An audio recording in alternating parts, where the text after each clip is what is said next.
नमस्कार, आप देख रहे हैं लॉक मूड न्यूज़ और मैं हूं अरबाज। आज की रिपोर्ट एक ऐसा मुद्दा है जो सिर्फ एक लाइन पे नहीं बल्कि पूरे मुल्क के ज़मीर पे सवाल खड़ा करता है, क्योंकि यहाँ बात सिर्फ लिखने की नहीं है, यहाँ बात मोहब्बत की है। और अगर मोहब्बत जताने पर भी FIR हो जाए तो सोचिए कि हम किस दौर से गुजर रहे हैं। भारत को दुनिया सबसे बड़े लोकतंत्र के रूप में जानती है। भारत को गर्व है कि यहाँ हर धर्म, हर मजहब, हर इंसान को बराबर का अधिकार मिला है। हम अपने बच्चों को सिखाते हैं कि संविधान हमारी ढाल है और इंसानियत हमारी पहचान। लेकिन हकीकत में क्या यही सब हो रहा है? यही सवाल आज हम यहाँ उठाने वाले हैं। सोचिए, किसी ने सोशल मीडिया पर, किसी दीवार पर या कागज पर बस इतना लिख दिया, आई लव मोहम्मद। सिर्फ इतना, न कोई नफरत, न गाली, न झगड़े की बात, सिर्फ एक मोहब्बत का इजहार। लेकिन जैसे ही ये लिखा जाता है, कुछ लोग शिकायत कर देते हैं और शिकायत करने पर पुलिस दौड़ पड़ती है, FIR दर्ज होती है। और सबसे चौंकाने वाली बात यह है कि ये FIR स्वीकार भी कर ली जाती है।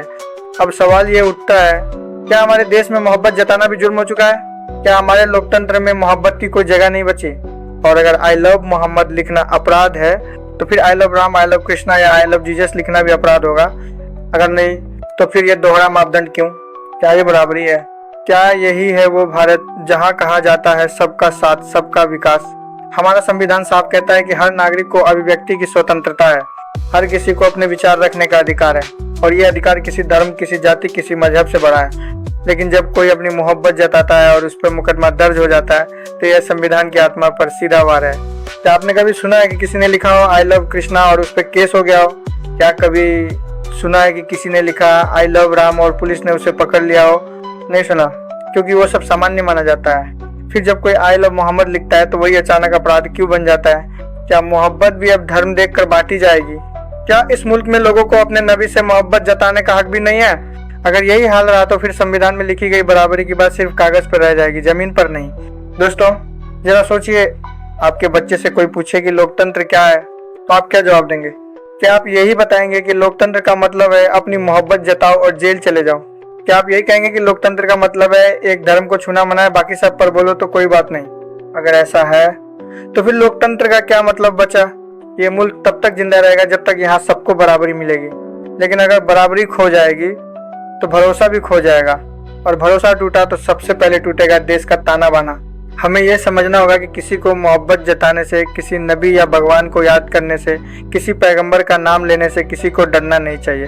डरना चाहिए नफरत फैलाने वालों से, डरना चाहिए उन लोगों से जो समाज को बांटने की कोशिश करते हैं। लेकिन अफसोस, आज हालात उलटते हैं।